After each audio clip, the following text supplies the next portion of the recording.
Ramdas पलांगे CG शिक्षा में आपका स्वागत करता हूं। हम देख रहे हैं कक्षा 11वीं रसायन विज्ञान का 9वां इकाई 9वां यूनिट है आपका 9th यूनिट है और जिसका नाम है हाइड्रोजन।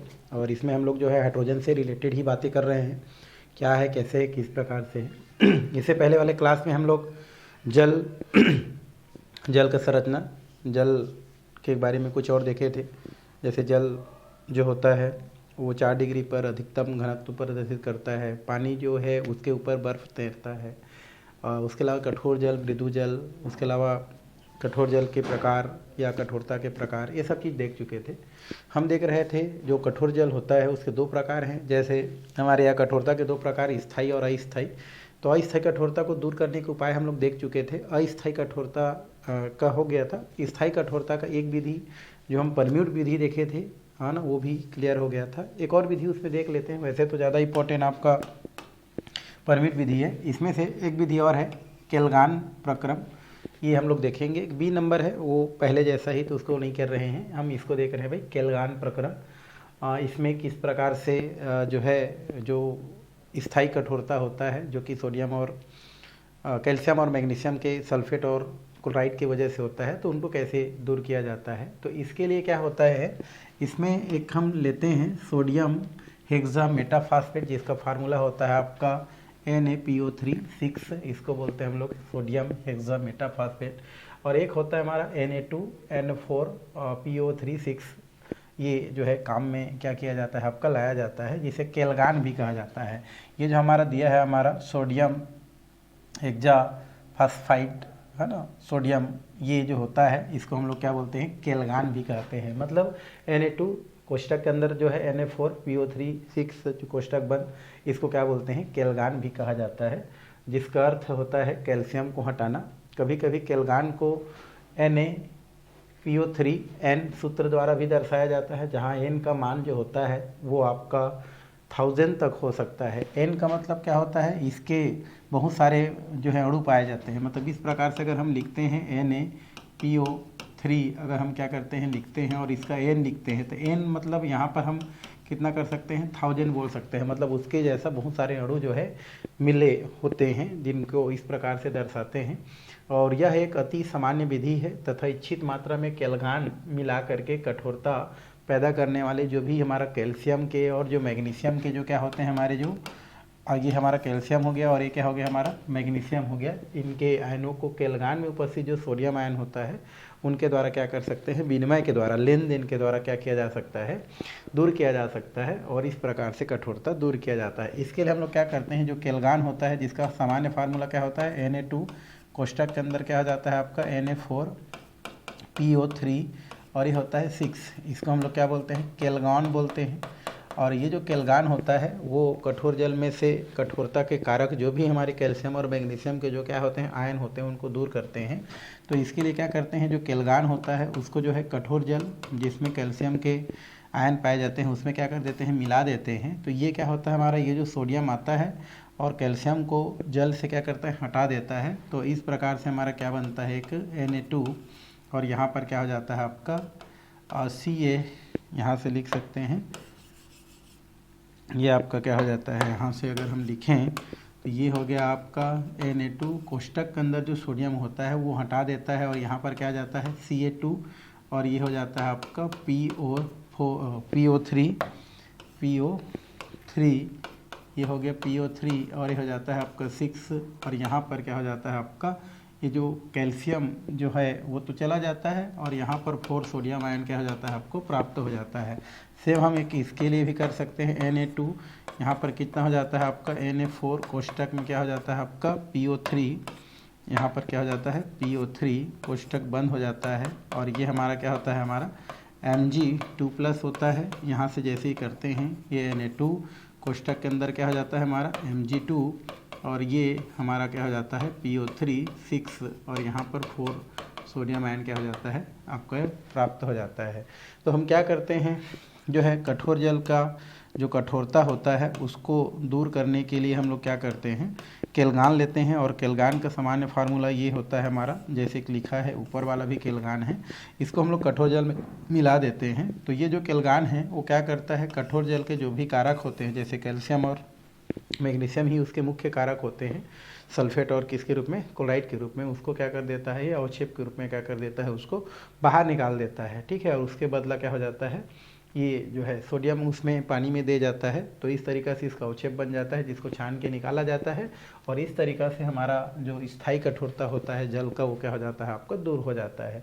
तो इजी विधि है, उतना कठिन विधि नहीं है। तो आप बोल सकते हैं केल्गान प्रक्रम क्या होता है। तो केल्गान प्रक्रम एक ऐसा प्रक्रम है जिससे जो जल के जो स्थायी कठोरता होता है उसको दूर किया जा सकता है। इसके लिए जो केल्गान होता है, जिसका सामान्य फार्मूला आपका Na2, उसके बाद Na4 कोष्ठक के अंदर PO3 6 होता है, उसको हम लोग जो है क्या करते हैं, जो भी हमारा जो स्थायी कठोरता वाला जो जल है उसमें मिला देते हैं, जिसमें केल्गान क्या करता है, जो भी उस जल के कठोरता के जो कारक कैल्शियम और मैग्नीशियम के जो आयन होते हैं उसको क्या कर देते हैं, अपने में उपस्थित सोडियम के द्वारा उसको रिप्लेस कर देते हैं, और इस तरीक़ा से जल के जो कठोरता है उसको क्या करते हैं, दूर करते हैं। तो यही विधि आपका क्या कहलाता है, केल्गान विधि कहलाता है, और इस तरीक़ा से इसका सूत्र क्या किया जा सकता है, लिखा जा सकता है। तो ये हो गए हमारे कठोरता के जो भी कारक होते हैं उनको ये क्या कर सकते हैं, दूर कर देते हैं, और इस तरीक़ा से आपका क्या प्राप्त हो जाता है, आपका मृदु जल प्राप्त हो जाता है। तो ये दो विधियां हो गया। दो विधियों में से कोई विधि आपसे क्या कर सकता है, क्वेश्चन कर सकता है। ज़्यादातर क्वेश्चन परमिट विधि होता है, जो कि स्थायी कठोरता को दूर करने के लिए क्या होता है, एक बढ़िया वाला विधि होता है, जिसको सचित्र वर्णन कीजिएगा कि आपको क्वेश्चन पूछ सकता है। इतना में आपका जो भी जल की कठोरता था वो क्या होता है, समाप्त होता है। अब हम जो है आगे का जो टॉपिक है उधर की ओर चलते हैं, और आगे का जो टॉपिक है ये है हमारा भारी जल। ये हमारा क्या है, भारी जल, जिसको हम लोग क्या बोलते हैं, हैवी वाटर कहा जाता है। अब ये भारी जल क्या होता है भाई, तो भारी जल जो होता है इसका सामान्य सूत्र क्या होता है, D2O होता है। D2O इस प्रकार से D2O लिखते हैं। जैसे पानी का सूत्र क्या होता है हमारा, H2O होता है, वैसे ही हमारा भारी जल का सूत्र क्या होता है, D2 होता है। और ये लगभग 6000 ग्राम जो भी जल होता है, या 6000 भाग जो साधारण जल होता है, उसमें से एक भाग क्या होता है, उस पानी के अंदर क्या होता है, D2O, अर्थात क्या पाया जाता है हमारा जो है आपका भारी जल क्या होता है, पाया जाता है। और भारी जल का सूत्र जैसे कि लिखा है D2O होता है। अणु भार की बात करें तो ये 20 दशमलव कितना होता है, 028, मतलब पानी से थोड़ा सा क्या होता है, ज़्यादा होता है। तो इस तरीक़ा से आप इसको बता सकते हैं। तो पहला क्वेश्चन तो यही है कि भाई भारी जल का सूत्र क्या होता है। तो भारी जल का सूत्र क्या होता है, D2O होता है। ये किस में होता है, तो जल के साथ ही पाया जाता है। बोल रहे हैं लगभग जल का जो 6000 भाग होता है, उस 6000 भाग में से एक भाग क्या होता है हमारा, D2O क्या होता है आपका, पाया जाता है, जिसको बड़ी ही मुश्किल से वहाँ से क्या किया जाता है, आपका जल से प्राप्त किया जाता है, जो हम आगे क्या करने वाले हैं, देखने वाले हैं। तो ये तो खाली सूत्र हो गया और अणुभार हो गया। थोड़ा सा परिचय कर लेते हैं। यहाँ पर आप पढ़े हो हाइड्रोजन के 3 समस्थानिक होते हैं, जिनमें से पहला समस्थानिक को हम क्या बोलते हैं, प्रोटियम बोलते हैं। तो प्रोटियम का जो ऑक्साइड होता है, प्रोटियम का जो क्या होता है, ऑक्साइड होता है, उसको हम लोग क्या बोलते हैं, जल कहते हैं। क्या कहते हैं, उसको जल कहते हैं। तो प्रोटियम के जो भी ऑक्साइड होते हैं, है ना, उसको हम लोग क्या बोलते हैं भाई, जल कहते हैं। और जल का फार्मूला आप जानते हैं H2 होता है।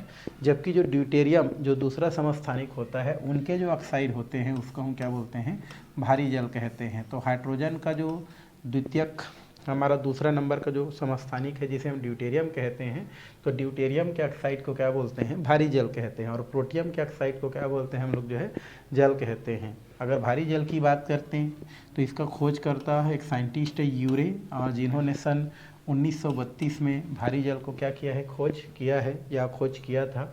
और उन्होंने बताया था कि जो सामान्य जल होता है, उस जल के 6000 भाग जो होता है ना, सामान्य जल के जो 6000 भाग होता है, उनमें से एक भाग क्या होता है हमारा, भारी जल का होता है, या उसी में क्या होता है आपका भारी जल पाया जाता है, जिसका एक भाग होता है।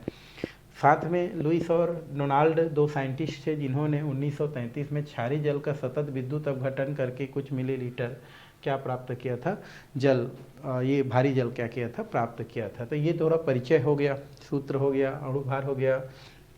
प्रोटियम के ऑक्साइड को हम क्या बोलते हैं, सामान्य जल कहते हैं। जबकि ड्यूटेरियम जो कि हाइड्रोजन की दूसरा समस्थानिक है, उनके ऑक्साइड को हम लोग जो है भारी जल कहते हैं। खोज कौन किया है भाई, इसको यूरे नाम के साइंटिस्ट ने किया है सन 1932 में।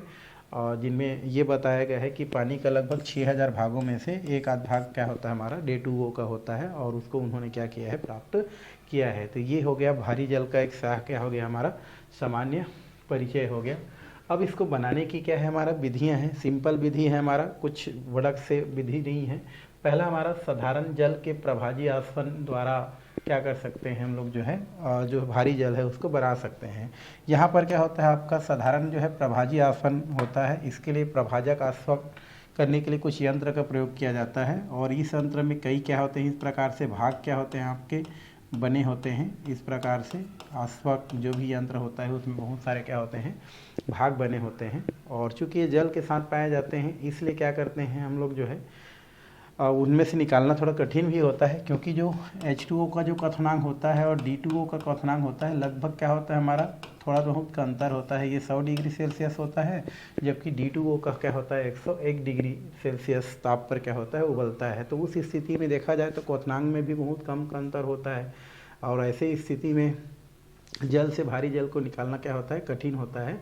फिर भी हम क्या करते हैं, जो भी प्रभाजक आसवन करने वाला जो यंत्र होता है जब उसमें क्या करते हैं जल लेकर के, जिसमें कुछ मात्रा में क्या होता है हमारा भारी जल रहता है, उसको हम लोग क्या करते हैं जब गर्म करते हैं तो गर्म करने से क्या होता है आपका ये जो आपका बोल सकते हैं जो भारी जल होता है वो लगभग जो है जल जो लेते हैं उस जल को हम कई बार आसवन करते हैं। कहने का मतलब ये है कि अगर हम इस पानी को क्या करते हैं कई बार क्या करें इसको आसवन करें तो एक बार में क्या होता है पानी जो है क्या होता है आपका वाष्प बन के उड़ता है, फिर उस वाष्प को पुनः हम क्या करते हैं आसवन करते हैं। मतलब कई बार ये प्रक्रिया दोहराई जाती है तब जा कर के क्या होता है हमको भारी जल क्या होता है प्राप्त होता है। तो यहाँ पर वो प्रोसेस लिखा हुआ है, जैसे क्या बोल रहा है कि साधारण जल एवं भारी जल के क्वथनांक की बात करें तो बहुत कम का अंतर है। हमारा साधारण जल का जो क्वथनांक होता है वो 100 डिग्री सेल्सियस होता है, जबकि ये 101 डिग्री आपका डिग्री सेल्सियस में उबलता है। तो दोनों का क्वथनांक की बात करें तो बहुत ही क्या होता है हमारा कम का अंतर होता है। इस वजह से आसवन हेतु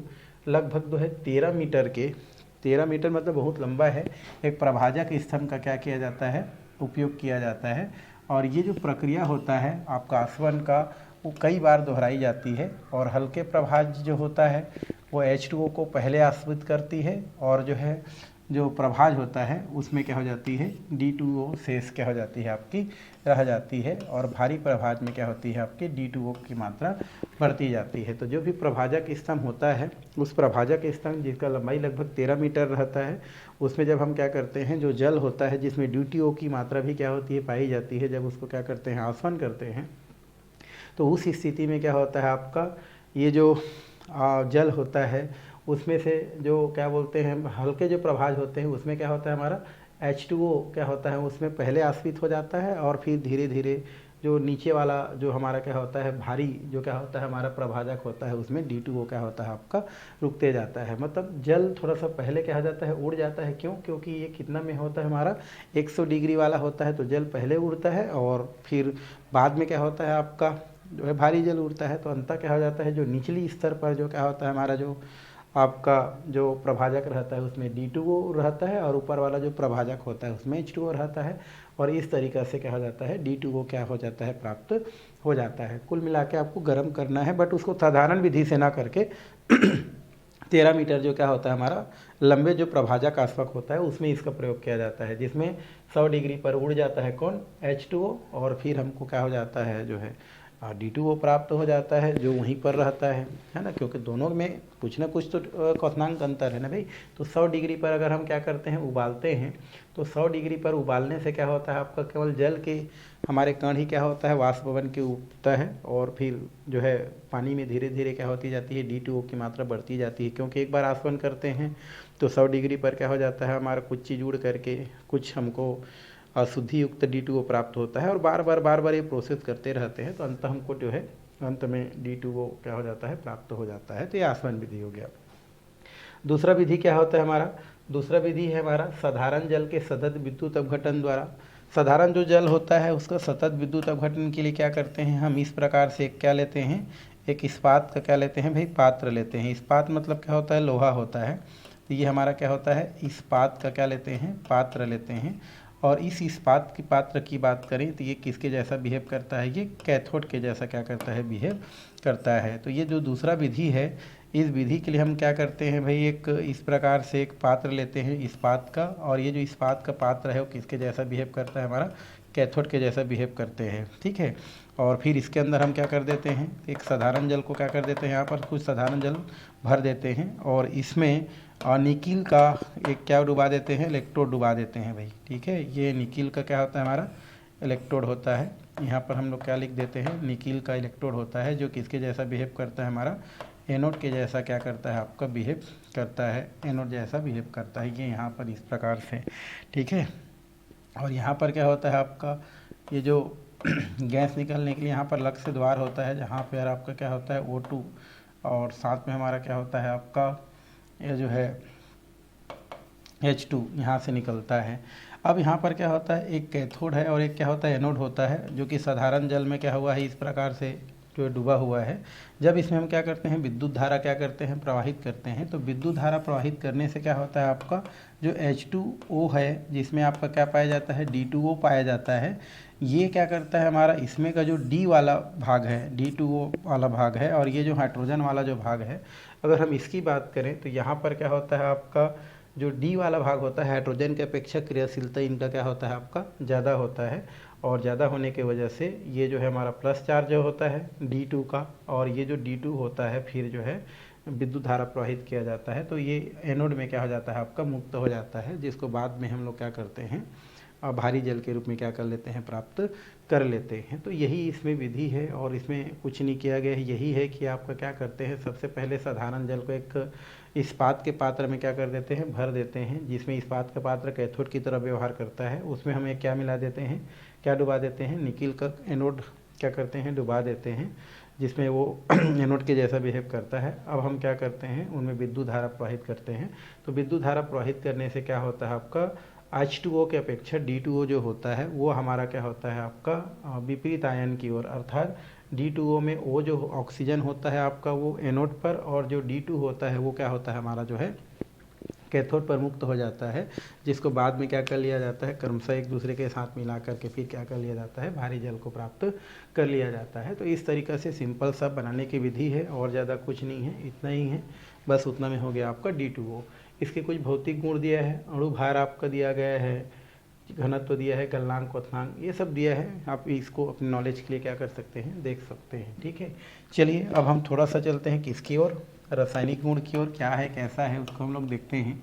तो रासायनिक गुण दिया है, ये रासायनिक गुण सेम टू सेम क्या होता है हमारा, जैसे जल के रासायनिक गुण पढ़े थे उसी प्रकार ये भी क्या होता है, हमारा रासायनिक गुण को क्या करता है, प्रदर्शित करता है। और पहला हमारा क्या दिया गया है, हमारा विद्युत अपघटन, ये दिया गया है इलेक्ट्रोलाइसिस। विद्युत अपघटन क्या होता है, जिस प्रकार से आप किए थे H2O का, है ना, H2O का हमने क्या किया था, विद्युत अपघटन किया था। तो यहाँ से अगर हम क्या करते हैं, H2O का विद्युत अपघटन अगर हम कर देते हैं तो ये हमारा क्या हो जाएगा, H2 और O2 में क्या हो जाता है, आपका टूट जाता है, हमारा किसमें टूट जाता है, हमारा H2 और O2 में टूट जाता है। उसी प्रकार अगर हम D2O2 का क्या करते हैं, हम लोग जो है विद्युत अपघटन करते हैं, तो ये D2 और O2 में टूट जाता है। तो इसके लिए 2 मात्रा लेते हैं, इसके लिए 2 मात्रा लेते हैं। तो सेम टू सेम जल के जैसा होता है भाई, विद्युत अपघटन करने से ये हमारा क्या हो जाता है, आपका कैथोड की ओर हमारा अलग, और एनोड की ओर क्या होता है, अलग। इस प्रकार से क्या हो जाता है, इसमें विच्छेदन हो जाता है। तो यहाँ से आप इस प्रकार से इसको लिख सकते हैं, बता सकते हैं, ठीक है भाई। तो ये क्या हो जाएगा, 2D2O यहाँ पर हमको क्या कर गया, प्राप्त हो गया। तो ये आपका विद्युत अपघटन हो गया। धात्विक ऑक्साइड के साथ क्रिया पहले जैसा है, हमारा अलग से करने की ज़रूरत नहीं है। जैसे हम क्या करते थे, सोडियम हो गया, और सोडियम को किसके साथ, H2O के साथ क्रिया कराते थे, तो H प्लस आयन और OH क्या था, हमारा माइनस आयन था। तो टूट के क्या बनाता था, हमारा सोडियम हाइड्रोक्साइड, और क्या निकलता था, हमारा H2O। बैलेंस करने के लिए इसको 2 लगाते थे, यहाँ पर 2 लगाते थे। सेम हूँ अगर हम क्या करते हैं, और इसको D2O के साथ क्रिया कराते हैं, सोडियम प्लस D2O, तो यहाँ से क्या निकल जाता है, आपका NaOD निकल जाता है। इसका 2 मात्रा लेते हैं, 2 मात्रा लेते हैं, इसका 2 मात्रा लेते हैं, और यहाँ से क्या हो जाता है, आपका D2O क्या हो जाता है, प्राप्त हो जाता है। तो जैसे जल में क्या हो रहा था, हमारा रासायनिक प्रक्रिया हो रहा था, उसी प्रकार का प्रक्रिया किस में पाया जाता है, आपका भारी जल में भी क्या होता है, पाया जाता है। अधातु के साथ भी आप क्या कर सकते हैं, आपका क्रिया करा करके वही आप क्या कर सकते हैं, प्राप्त कर सकते हैं। जैसे हम यहाँ पर क्या कर सकते हैं, अधातु जैसे हम लोग क्या लिए थे, उसमें आयरन लिए थे, और आयरन लेके अगर हम क्या करते हैं H2O के साथ क्या करते हैं क्रिया कराते हैं तो यहाँ पर भी Fe2O3 प्लस क्या हो जाता है आपका H2O निकल जाता है। इसी प्रकार अगर हम इसमें भी करा दें तो ये कितना हो जाता है D2O हो, तो यहाँ पर क्या हो जाएगा आपका Fe2O3 और D2O क्या हो जाता है आपको बाहर निकल जाता है। उस चक्कर में इसको 2 बार, इसको 3 बार और इसको भी हम लोग 3 बार ले लेते हैं तो आपका क्या हो जाता है यहाँ से बात बन जाता है Fe2 हो गया और साथ में हमारा क्या हो जाता है 3D2O। तो ये हमारा इस प्रकार से अधातु के साथ भी क्या करता है क्रिया करता है और क्रिया करके आपका क्या करता है इस प्रकार से D2O क्या करता है मुक्त करता है। ड्यूटेरो हाइड्रेट क्या होता है भाई, तो पानी जिसके साथ जुड़ा रहता है उसको बोलते हैं हाइड्रेट। तो ये पहले जैसे हम लोग क्या लिखे थे कैल्शियम के सल्फेट लिखे थे, 5 अणु लिखे थे पानी का, तो यहाँ पर हम क्या लिख सकते हैं D2O5 का, ये हमारा क्या होता है ड्यूटेरो हाइड्रेट होता है। उसी प्रकार आप सेकेंड आप क्या कर सकते हैं यहाँ से लिख सकते हैं, जैसे Na2SO4 10H2O लिख रहे थे उसको 10O2 लिख देते हैं। तो यहाँ पर इस प्रकार से इसके क्या बनते हैं आपके हाइड्रेट बनते हैं। तो पहले जैसा है जैसे जल के साथ क्रिया होता था वैसी प्रकार का जो प्रक्रिया होता है आपको वो जो है आपको किस में देखने को मिलता है भारी जल में भी देखने को मिलता है। इसमें से ये क्वेश्चन आ जाता है भारी जल के जैविकी एवं कार्यकी क्या प्रभाव पड़ता है। मतलब जिस प्रकार से हम पानी को क्या करते हैं कोई भी पौधों में डालते हैं तो पौधा बढ़िया ग्रोथ करता है, ठीक है, कई चीज़ों में पानी का उपयोग जो है किया जाता है लगभग सभी चीज़ों में। तो क्या भारी जल भी क्या होता है उसी प्रकार उपयोग किया जा सकता है या नहीं किया जा सकता, तो उसी को यहाँ पर लिखा है। जिस प्रकार से हम पानी का उपयोग जो है बहुत प्रकार के खेती किसानी हो गया है ना, पौधे या जैविक कार्य में करते हैं, क्या वैसे ही कार्य D2O में होता है। तो ऐसा नहीं है, ये क्या कर चुके हैं इसका हम टेस्ट कर चुके हैं। ये भारी जल होता है वो जैविकी कार्य के लिए जो है आपको गलत इफेक्ट डालता है, जैविकी कार्य के लिए ठीक नहीं है। जैसे दिया है विभिन्न प्रयोग द्वारा यह विदित हो चुका है कि उच्च सांद्रता वाला जो भारी जल होता है वो प्राणियों के लिए और वनस्पतियों के लिए, प्राणी मतलब जो होता है जीव जंतु को बोलते हैं, तो ये प्राणियों के लिए और हम वनस्पति के लिए बात करें तो ये दोनों के लिए, प्राणी और वनस्पति दोनों के विकास को क्या करता है अवरुद्ध करता है। अवरुद्ध करता है मतलब उसको बढ़ने नहीं देता है। वैज्ञानिक लुईस द्वारा इसकी पुष्टि की गई है। लुईस ने तंबाकू की बीज पर भारी जल का प्रयोग करके ये पाया था कि बीज की अंकुरण नहीं होता है। मतलब उन्होंने करके देखा था तंबाकू के बीज में, तो उन्होंने देखा कि भारी जल की उपस्थिति से तंबाकू के बीज का अंकुरण नहीं होता है। साथ ही शुद्ध भारी जल में छोटी मछलियाँ हो गया, लार्वा हो गया, चूहे मर जाते हैं। मतलब भारी जल जहाँ पर होगा तो वहाँ पर छोटे जो मछलियाँ हैं, लार्वा हैं, ये क्या हो जाते हैं उसके प्रभाव से मर जाते हैं। टायलर होता है, टायलर ने ये प्रदर्शित किया कि भारी जल में कीटाणुनाशक एवं बैक्टीरिया नाशक गुण पाए जाते हैं और साधारण जल में D2O की अल्फा मात्रा सब्जियों की वृद्धि के लिए लाभदायक होते हैं। तो यहाँ से आप क्या कर सकते हैं उनकी जैविकी और कार्यकी प्रक्रिया देख सकते हैं। जैविकी प्रक्रिया की बात करें तो भारी जो जल होता है वो पेड़ पौधे और जीव जंतु दोनों के लिए क्या होता है हमारा लाभदायक नहीं होता है, क्योंकि उनके प्रयोग से उनका विकास अवरुद्ध हो जाता है। इनकी पुष्टि वैज्ञानिकों के द्वारा, जिसमें लुईस है, उनके द्वारा की जा चुकी है। उन्होंने सबसे पहले तंबाकू के बीज पर भारी जल का उपयोग किया था और पाया था कि उसमें बीज का अंकुरण रुक गया था। साथ ही शुद्ध जो भारी जल होता है वो छोटी मछली, लार्वा, कुछ हमारे चूहे हैं वो उनके लिए क्या होता है हानिकारक होता है। कार्य ये है कि ये जो हमारा क्या होता है टायलर के अनुसार बोल सकते हैं कि जो भारी जल होता है वो कीटाणुनाशक इनमें गुण पाया जाता है, बैक्टीरिया नाशक गुण पाया जाता है। और अल्फा मात्रा में अगर देखा जाए तो D2O का प्रयोग सब्जियों की वृद्धि में भी प्रयोग किया जाता है। तो ये नुकसान भी है, थोड़ा नुकसान ज़्यादा है, फ़ायदा हमको कम होता है। तो इस तरीक़ा से जो 5वां पॉइंट है जैविकी और कार्यविकी जो महत्व हैं या प्रभाव हैं बोल सकते हैं कि इसका भारी जल का, वो आप क्या कर सकते हैं बता सकते हैं, जो यहाँ से कर सकते हैं भाई, ठीक है। तो इसको आपको देखना है। आगे है भारी जल का क्या है हमारा उपयोग है। भारी जल का उपयोग क्या है भाई, तो ये आपका दिया गया है। पहला उपयोग है इसका उपयोग नाभिकीय रिएक्टर जो होता है, जहाँ पर बम सब बनाए जाते हैं, परमाणु बम बनाए जाते हैं, जहाँ पर आपका नाभिकीय विखंडन, नाभिकीय संलयन जो प्रक्रिया जहाँ पर होता है वो हमारा नाभिकीय रिएक्टर होता है, एक जगह होता है।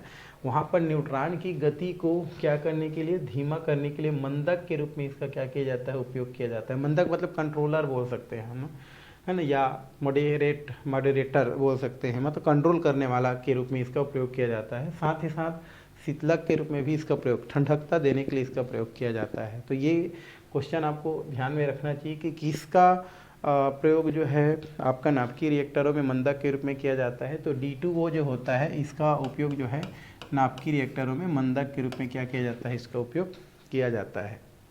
दूसरा, इसका उपयोग ड्रेसर तकनीक में कुछ अभिक्रियाओं की क्रियाविधि में अध्ययन किया जाता है। जो भी आपका कृषि क्षेत्र होता है ड्रेसर वाला, है ना, उसमें इसका उपयोग किया जाता है। और यह भारी हाइड्रोजन D2 बोलते हैं का मुख्य स्रोत है, जो कि D2O को विद्युत अपघटन से क्या होता है, प्राप्त होता है। ये जो हमारा D2 होता है ये भारी हाइड्रोजन होता है, और वो कहाँ से मिलता है हमको, जो है ये D2O के आपके अपघटन से क्या होता है, आपका प्राप्त होता है। तो इस तरीक़ा से आपका भारी जल से रिलेटेड इतना जानकारी आप लिख सकते हैं, जिसमें से जैविकी और कार्यिकी महत्व ज़्यादा है, बाकी तो आपका सिर्फ परिचय है। तो इतना से आपका क्या होता है, आपका भारी जल भी क्या होता है, समाप्त होता है भाई, ठीक है। अब हम देखने वाले हैं वो है हाइड्रोजन परऑक्साइड, ठीक है। ये लास्ट आपका टॉपिक होगा, ठीक है। तो इसमें हम लोग देखते हैं हाइड्रोजन परऑक्साइड। हाइड्रोजन परऑक्साइड आपने देखा भी होगा, ये मेडिकल में आपको मिलता है, जिसको हाइड्रोजन पानी के भी नाम से जाना जाता है। जो कि आपका कुछ गंदगी है कान वान में या घाव हुआ, उसमें साफ करने में इसका प्रयोग किया जाता है। तो उसी के बारे में हम लोग चर्चा करने वाले हैं। अगर हम हाइड्रोजन परऑक्साइड की अणुसूत्र की बात करें तो ये इसका अणुसूत्र H2O2 होता है, ठीक है। H2O2 होता है, ठीक है। तो ये हमारा H2O2 होता है। तो हाइड्रोजन की दो ही ऑक्साइड है भाई, हाइड्रोजन के दो ऑक्साइड होते हैं, एक H2O और दूसरा हमारा क्या होता है, H2O2, जिसमें H2O को हम लोग पढ़ चुके हैं और H2O2 पढ़ रहे हैं। तो हाइड्रोजन परऑक्साइड का सामान्य फार्मूला क्या होता है, आपका H2O2 होता है, जैसे कि लिखा गया है। अणु भार की बात करें तो ये 34 होता है, क्योंकि 16 दूनी 32 तो ये हो गया ऑक्सीजन का, और 2 हाइड्रोजन का दिया है, तो 32 और 2 कितना हो जाता है, 34 हो जाता है। तो अणु भार इसका 34 होता है। तो ये तो हो गया परिचय हाइड्रोजन परऑक्साइड क्या है भाई। तो हाइड्रोजन परऑक्साइड एक प्रकार का एक जो है हाइड्रोजन का ऑक्साइड होता है, जिसका सामान्य अणु सूत्र H2O होता है, और अणु भार इसका कितना होता है, 34 होता है। हाइड्रोजन परऑक्साइड की खोज की बात करें तो ये सन 1818 में एक LJ नेथार्ड, लुइस जैक्योस नेथार्ड, ये ने किया था। और अल्प मात्रा में ये वर्षा के जो जल है वायुमंडल में ये क्या होता है, पाया जाता है। और हाइड्रोजन परऑक्साइड की प्रदूषण नियंत्रण में घरेलू तथा औद्योगिक बहिस्राव के उपचार में महत्वपूर्ण इसका भूमिका है। और इसे प्रयोगशाला में क्या किया जा सकता है, व्यावसायिक निर्माण की कुछ विधियों दी जा रही है। मतलब ये तो परिचय हो गया, खोज हो गया। तो इस तरीक़े से हम उनका सामान्य परिचय कर सकते हैं या किया जा सकता है। चलिए अब हम देखते हैं हाइड्रोजन परऑक्साइड को किस तरीक़ा से बनाया जाता है। तो H2O2, ठीक है। अब इसको हम लोग क्या करेंगे, इसको अब जो है इसको हम लोग जो है प्रयोगशाला में कैसे बनाते हैं देखते हैं। तो यहाँ पर कुछ प्रयोगशाला क्या दिया है, हमारा विधियाँ दिया गया है। पहला दिया है हमारा सोडियम परऑक्साइड, जिसे मर्क विधि कहते हैं। इसके लिए हम क्या करते हैं, एक पात्र लेते हैं जिसमें हम लोग क्या भर देते हैं, H2SO4 भर देते हैं। ये H2SO4 चारों तरफ से क्या होता है, बर्फ़ से घिरा रहता है। फिर इस H2SO4 में हम क्या मिला देते हैं, Na2O2, जिसको हम लोग हाइड्रोजन परऑक्साइड कहते हैं, मिलाते हैं। तो यहाँ से हमको क्या होता है, H2O2 क्या हो जाता है, हमको प्राप्त हो जाता है। तो हम क्या करेंगे, ये हो गया Na2O2, साथ में हम लोग क्या करते हैं H2SO4, ये हो गया। अब यहाँ से क्या होगा आपका, ये आपका प्लस होता है, ये माइनस होता है, ये प्लस होता है और ये माइनस होता है। तो यहाँ से क्या निकल जाएगा, Na2SO4 हो गया। अब बचा क्या हमारा, प्लस वाला लिखेंगे तो H2 और ये O2। यहाँ से आपका क्या हो जाता है, आपका हाइड्रोजन परऑक्साइड क्या हो जाता है, आपका प्राप्त हो जाता है। परऑक्साइड मिल गया आपका, परऑक्साइड क्या हो जाता है, प्राप्त हो जाता है। इसका नाम क्या होता है भाई, सोडियम सल्फेट। ये आप जानते हैं, सोडियम सल्फेट होता है। और ये इसका नाम क्या होता है, हमारा सोडियम परऑक्साइड। सोडियम क्या होता है, हमारा परऑक्साइड। तो इस तरीक़ा से आप क्या कर सकते हैं, पहले विधि से क्या कर सकते हैं, H2O2 प्राप्त कर सकते हैं, ज़्यादा नहीं। दूसरा हमारा बेरियम परऑक्साइड से, बेरियम परऑक्साइड का फार्मूला होता है Ba2, और साथ में इसमें 8 अणु क्या होता है, पानी का रहता है। तो H2O, इसमें भी हमारा क्या होता है, ठंडे वातावरण में रहता है ना। फिर इसको हम लोग क्या करते हैं, इसको सल्फ्यूरिक अम्ल में मिला देते हैं। तो सल्फ्यूरिक अम्ल में जैसे ही मिलाते हैं, सल्फ्यूरिक अम्ल में मिलाने से बेरियम प्लस और ये सल्फेट माइनस होने की वजह से यहाँ से क्या हो जाता है आपका बेरियम सल्फेट, ये आपको अलग क्या हो जाता है प्राप्त हो जाता है। साथ में हमारा ये H2O2 प्लस में क्या हो जाता है आपका H2O2 प्राप्त हो जाता है और H2O अलग से क्या हो जाता है आपको मिल जाता है। तो जैसे ही हम बेरियम पेरोक्साइड में क्या मिलाते हैं, सल्फ्यूरिक अम्ल मिलाते हैं, वहाँ से आपको क्या हो जाता है ये हाइड्रोजन जो है पेरोक्साइड क्या हो जाता है आपको इस तरीके से प्राप्त हो जाता है। तो ये हमारा कौन सा हो गया भाई हाइड्रोजन, ये हो गया आपका पेरोक्साइड, हाइड्रोजन पेरोक्साइड प्राप्त हो जाता है और इसका नाम क्या होता है हमारा बेरियम, है ना, पेरोक्साइड। तो बेरियम पेरोक्साइड जो होता है, बेरियम पेरोक्साइड की अगर हम बात करें तो बेरियम पेरोक्साइड में जो है अगर हम क्या मिलाते हैं सल्फ्यूरिक अम्ल मिलाते हैं तो दोनों प्रक्रिया के फलस्वरूप क्या करता है H2O देता है, जिसको बाद में क्या कर दिया जाता है H2 के रूप में प्राप्त कर लिया जाता है। तो ये सिंपल दो विधियाँ हो गया जहाँ से आप H2O2 क्या प्राप्त कर सकते हैं, प्राप्त कर सकते हैं। आगे है मार्क प्रक्रम कार्बन डाइऑक्साइड की क्रिया विधि द्वारा। इसके लिए भी हम क्या लेते हैं Ba2 मतलब बेरियम पेरोक्साइड लेते हैं, साथ में कार्बन डाइऑक्साइड लेते हैं, साथ में क्या लेते हैं आप H2 और O ले लेते हैं। तो यहाँ से आपका एक ऑक्सीजन इसके पास जाके CO3 हो जाता है और ये बेरियम के साथ बेरियम कार्बोनेट के रूप में क्या हो जाता है अवक्षेपित हो जाता है।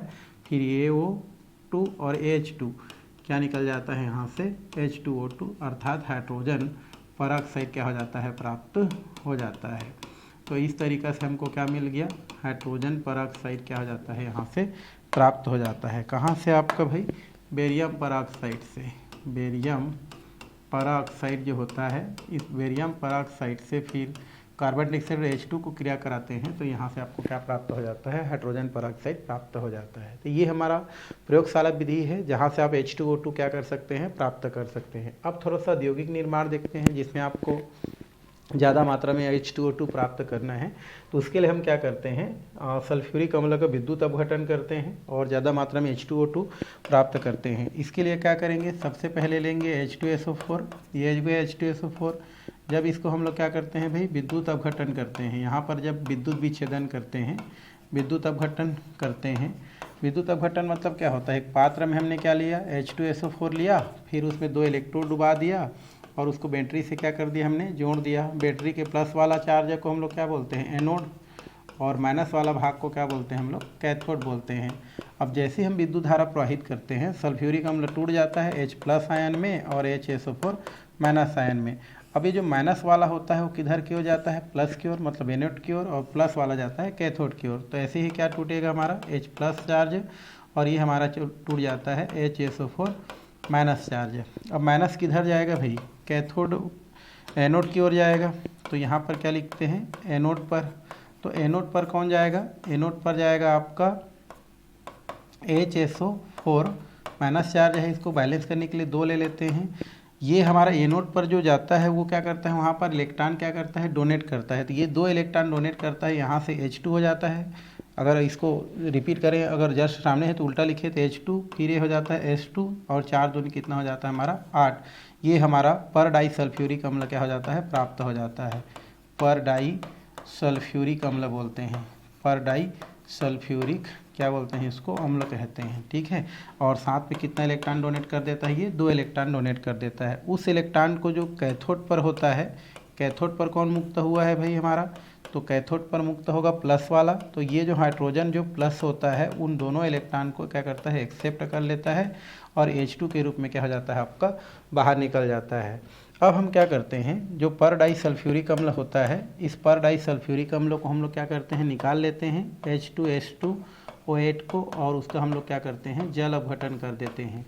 जल अपघटन करने से क्या होगा भाई हमारा ये हो गया जल अपघटन करते हैं किसका पर डाई सल्फ्यूरिक अम्ल का। तो इसमें क्या होता है इसका मात्रा 2 ले लेते हैं। तो उस स्थिति में फिर से ये आपका पलट जाता है तो 2H2 हो जाता है S हो जाता है और ये 4 सल्फ्यूरिक अम्ल हमको पुनः प्राप्त हो जाता है और यहाँ H2O2 जिससे हम लोग क्या बोलते हैं हाइड्रोजन पेरोक्साइड कहते हैं, हाइड्रोजन क्या बोलते हैं इसको पेरोक्साइड कहते हैं। ये क्या हो जाता है आपको प्राप्त हो जाता है। देखो सब बैलेंस भी है आराम के साथ। ये हो गया हमारा पर डाई सल्फ्यूरिक अम्ल ये हो गया 2H2O, तो 2 दूनी 4, 2 6 हाइड्रोजन है, तो 2 दूनी 4 हो गया और 2 6 हाइड्रोजन हो गया। सल्फ़र 2 बार है, सल्फ़र 2 बार है, ऑक्सीजन 8 2 10, 4 दूनी 8 और ये 2 10। तो इस तरीक़ा से आपको क्या होता है H2O2 आपको सल्फ्यूरिक अम्ल के विद्युत अपघटन से क्या होता है प्राप्त होता है, जिसको इस प्रकार से क्या किया जा सकता है, लिखा जा सकता है। थ्योरी लिखने की कोई ज़रूरत नहीं है, ठीक है।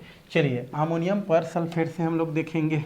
अमोनियम हमारा जो क्या होता है, हमारा पर सल्फेट होता है, वहाँ से भी आप क्या कर सकते हैं, इसको प्राप्त कर सकते हैं। तो चलिए चलते हैं हम लोग। इसके लिए आप क्या करते हैं, सबसे पहले NH4 और 2SO4 ले लेते हैं। ये होता है हमारा अमोनियम सल्फेट। अमोनियम क्या बोलते हैं, इसको सल्फेट बोलते हैं। NH4 को अमोनियम बोलते हैं और SO4 को सल्फेट।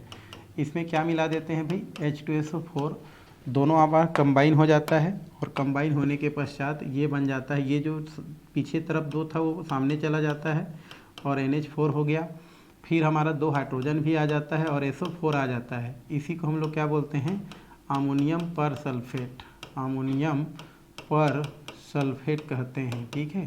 ये पर सल्फेट हो गया। अब ये जो अमोनियम पर सल्फेट होता है, इसका हम विद्युत अपघटन कराते हैं भाई। ये हो गया NH4, H हो गया और SO4 हो गया।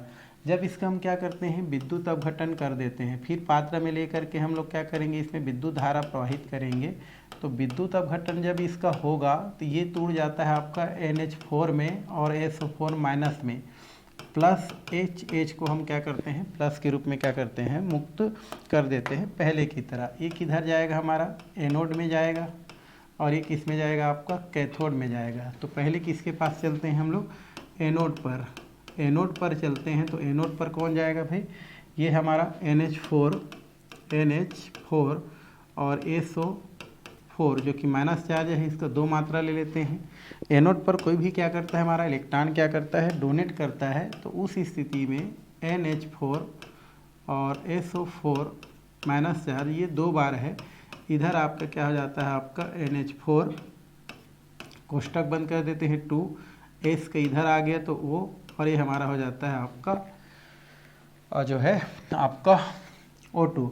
इसको बोलते हैं अमोनियम जो है आपका जो है आपको बोल सकते हैं पर। अच्छा ये हाइड्रोजन सल्फेट बोलेंगे तो ज़्यादा अच्छा है, ठीक है। इसको हम लोग हाइड्रोजन सल्फेट बोलते हैं, अमोनियम हाइड्रोजन सल्फेट बोल देते हैं, ठीक है, हाइड्रोजन सल्फेट। और यहाँ से आपको क्या प्राप्त हो जाता है, अमोनियम पर सल्फेट क्या हो जाता है, प्राप्त हो जाता है। अब इसको हम लोग क्या करते हैं, ये 2 इलेक्ट्रॉन डोनेट करता है, उस दोनों इलेक्ट्रॉन को किस पर, कैथोड पर। कैथोड पर कौन बैठा है भाई, पहले से जानते हैं H प्लस बैठा है, जिसकी मात्रा 2 ले लेते हैं। उस 2 इलेक्ट्रॉन को एक्सेप्ट करता है, ये H2 के रूप में बाहर निकल जाता है। अब हम फाइनली किसको उठा लेते हैं, हम लोग जो है फाइनली उठा लेते हैं NH4 और ये हमारा क्या है, हमारा कोष्टक बंद 2H2O8 पर सल्फेट को उठाते हैं और यहाँ पर इसको हम लोग क्या कर देते हैं, जल अपघटन कर देते हैं। जल अपघटन करने से फिर से ये सामने तरफ पलट जाता है, तो क्या हो जाता है, हमारा 2NH4 हो जाता है।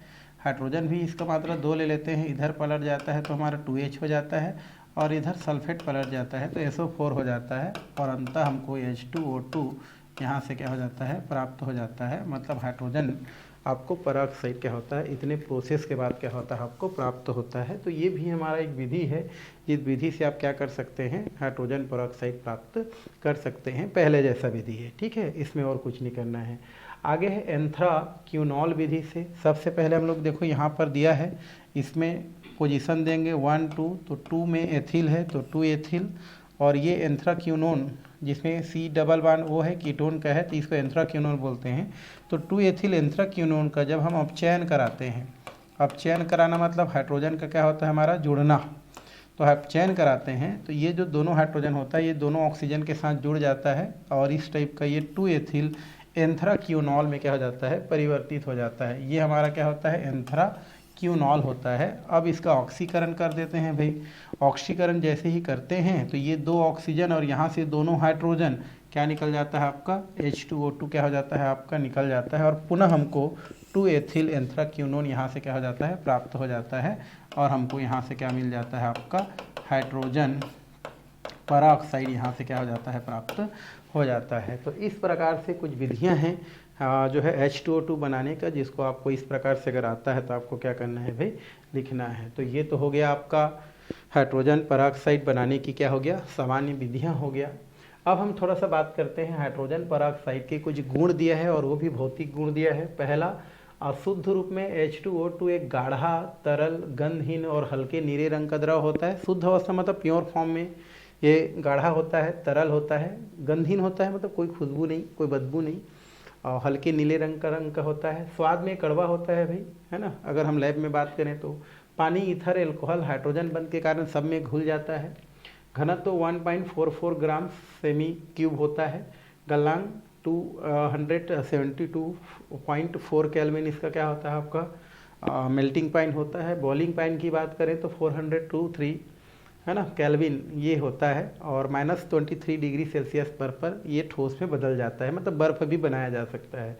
इनमें हाइड्रोजन बंध पाए जाते हैं। ये जल की अपेक्षा अधिक संगुणित होते हैं, मतलब काफ़ी जुड़े होते हैं एक दूसरे के अणुओं के साथ, और शरीर के संपर्क में आने पर फफोले उत्पन्न करते हैं। मतलब हम जो मेडिकल वाला यूज़ करते हैं प्योर नहीं रहता है, बट लैब में यूज़ करेंगे तो प्योर रहता है वो, और उसको अगर हमारा हाथ में पड़ जाता है तो फिर फफोले उत्पन्न कर देता है।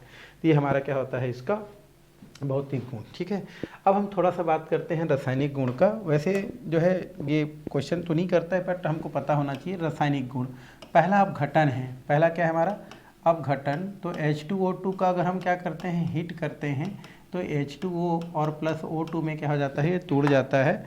बैलेंस करने के लिए अगर हम बात करें तो यहाँ पर हम कितना कर देते हैं, 2, यहाँ पर कर देते हैं 2, तो इस तरीक़ा से आपका बैलेंस हो जाता है। तो हाइड्रोजन जो हमारा पराऑक्साइड होता है, जब इस हाइड्रोजन पराऑक्साइड को क्या करते हैं, गर्म करते हैं, तो ये जल का और साथ में क्या होता है हमारा ऑक्सीजन का क्या करता है, आपका निर्माण करता है, मतलब इसका अपघटन होता है। तो इस तरीक़ा से आप क्या कर सकते हैं, उसको बता सकते हैं। अब इसका दूसरा देखना है अम्लीय गुण। अम्लीय लक्षण वो दर्शाता है नहीं, अम्लीय लक्षण मतलब H+ देना, उसको बोलते हैं अम्ल बोलते हैं। जो H+ डोनेट करे उसको अम्ल कहा जाता है।